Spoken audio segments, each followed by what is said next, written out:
பாஜகவினுடைய ஒரு பினாமி அமைப்பு, அது பாஜகவினுடைய ஒரு சப்ஸ்டியூட் தான் அந்த அமைப்பு. அண்ணாமலை அவருடைய தொடங்கி இருக்கிற அந்த அமைப்பு தமிழ்நாட்டில் பாஜக முன்னெடுக்கின்ற வெறுப்பு அரசியலோ அல்லது அவங்களுக்கான மதவாத அரசியலோ தமிழ்நாட்டில் எடுபடாது என்பதை தெரிந்து கொண்டு பாஜகவால் இன்னொரு கிளை அமைப்பாக அந்த அமைப்பு உருவாக்கப்பட்டிருக்கின்றது.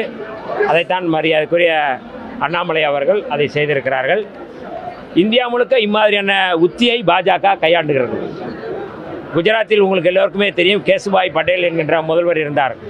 1998 2001 வரை அவர் தான் முதலமைச்சர்.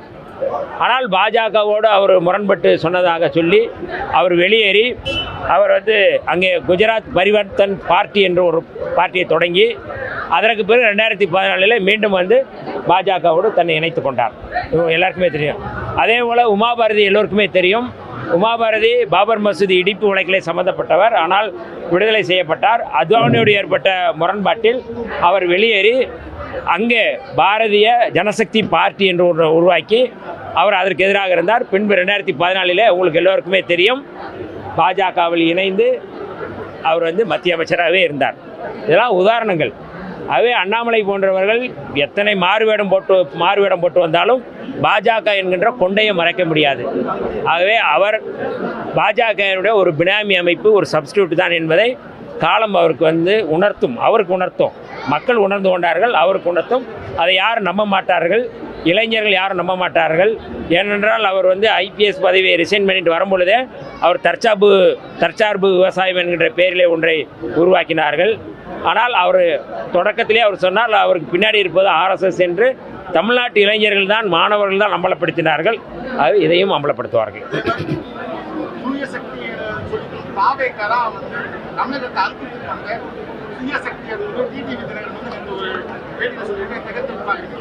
இல்லை, மரியாதைக்குரிய அண்ணன் டிடிவி தினகரன் பாஜகவோடு இணைந்து அரசியல் செய்து வருகிறார்கள். பாஜக தான் அதிமுகவை அழித்து கொண்டிருக்கிறது என்பதை அவர் உணர வேண்டும்.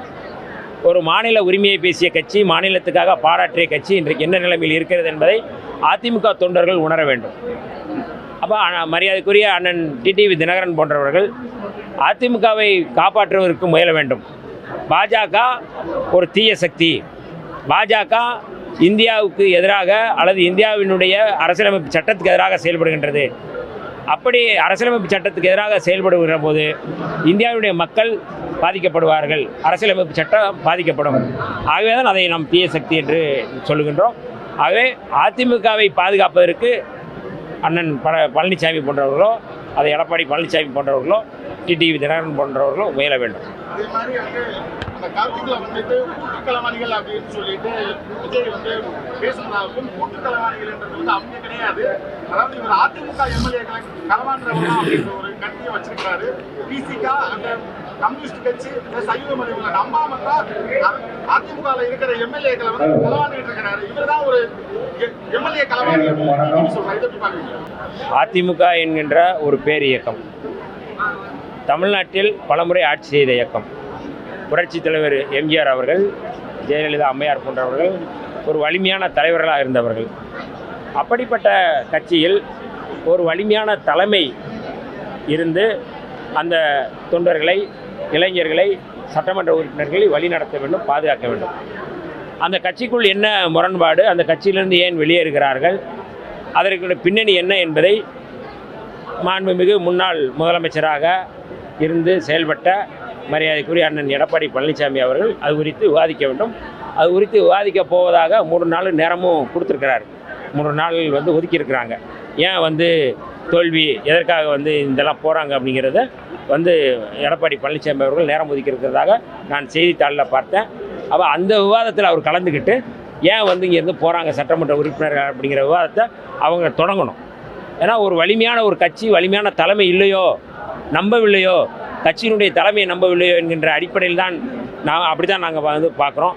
அதனால் சட்டமன்ற உறுப்பினர்கள் போவது குறித்து முதலில் அதிமுகவுடைய நிலை என்ன, அதிமுகவுக்குள் அதனுடைய செயல்பாடுகள் என்னவா இருக்கிறது என்பதை அவர்கள் வெளிப்படுத்த வேண்டும். அப்போ தான் அது தெரியும் நமக்கு. அவர் உங்களை நம்பலன்னு சொல்றாரு, அதை எப்படி பார்க்குறீங்க? அதாவது விசிகாவிலோ ஐஎம்ஏலையோ இல்லை கம்யூனிஸ்ட் கட்சியில அவங்க நம்பாம தான் அவங்களை கூப்பிடுறாரு அப்படின்னு ஒரு காட்டு வரும்போது அதை எப்படி நீங்கள் பார்க்குறீங்க? இல்லை, அது அவர் திசை திருப்புகின்ற வேலை. அதாவது வந்து திசை திருப்புகின்ற வேலையை செய்கிறார், ஒரு குழப்பம் செய்கின்ற வேலையை செய்கிறார்.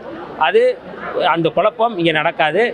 அது ஒரு நம்ப முடியாத ஒரு குளறுபடியை உருவாக்கலாம் என்று நினைக்கிறார்கள். அதுவும் பாரதிய ஜனதா கட்சியுடைய ஒரு சதி தான். செப்டம்பர் 15ஆம் தேதி அதாவது அண்ணா பிறந்தநாளை முன்னிட்டு தாய்மாமன் திட்டம் தங்கமோதல் திட்டம் வந்து தொடங்கப்படும் முன்னாடி வந்து ஒரு பரவலான ஒரு செய்தியாக இருந்தது. ஆனால் கரூரில் அது முறைப்படி வந்து தமிழக முதல்வர் வந்து அறிவிச்சிருக்காரு. ஆனால் இதை வந்து அறிவிக்கிறதுக்கு முன்னாடியே விசிகாவை வந்து மறுபரிசீலனைன்னு சொன்னாங்க தலைவர்.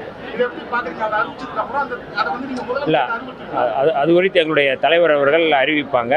அது குறித்து அவர் வந்து விவாதித்து அது குறித்து பேசுவாங்க. இப்போ நான் வந்து சொல்ல முடியாது. ஆதிதிராவிடர் வந்து பள்ளிக்கூடம் திருவிடை மருத்துவம் அந்த தஞ்சாவூர் மாவட்டத்தில் திருவிடை மருத்துவம் பள்ளிக்கூடத்தில் தாவேகா போய் ஆய்வு பண்ணுறாங்க. இதை நீங்கள் ஒரு அமைச்சராக எப்படி பார்க்குறீங்க? இல்லை, அதாவது அவருக்கு தகவல் வந்திருக்கலாம், இல்லைன்னா அது அந்த பள்ளியில் என்ன இருக்குங்கிறது யாராவது சொல்லியிருக்கலாம். ஆனால் பள்ளிக்கல்வித்துறையினுடைய அமைச்சர் மாண்புமிகு ராஜ்மோகன் அவர்கள் பள்ளிகளை ஆய்வு செய்வது, விடுதிகளை ஆய்வு செய்வது என்பது கட்சியை சேர்ந்தவர்கள் அங்கே போய் செல்லக்கூடாது என்று அவர் வழிகாட்டியிருக்கிறார்கள். அந்த வழிகாட்டுதல் ஆதிரோட நலத்துறைக்கும் பொருந்தும். இந்த துறையை சார்ந்த அமைச்சர்கள் அதிகாரிகள் தான் போய் பார்க்கணுமே ஒழிய கட்சிக்காரர்கள் செல்லக்கூடாது. நாளைக்கு விடுதலை சிறுத்தைகள் போய் அங்கே போய் ஆய்வு செய்வாங்க அப்படின்னா அதுவும் ஏற்புடையதில்லை. அதுவே கட்சியை சேர்ந்தவர்கள் கட்சி சம்பந்தப்பட்ட வேலைகளோடு நிறுத்திக்கொள்வது நல்லது. அதைத்தான் மாண்புமிகு அமைச்சர் ராஜ்மோகன் அவர்கள் சொன்னார்கள். அவர் முன்மொழிந்ததை நான் வழிமொழிகின்றேன்.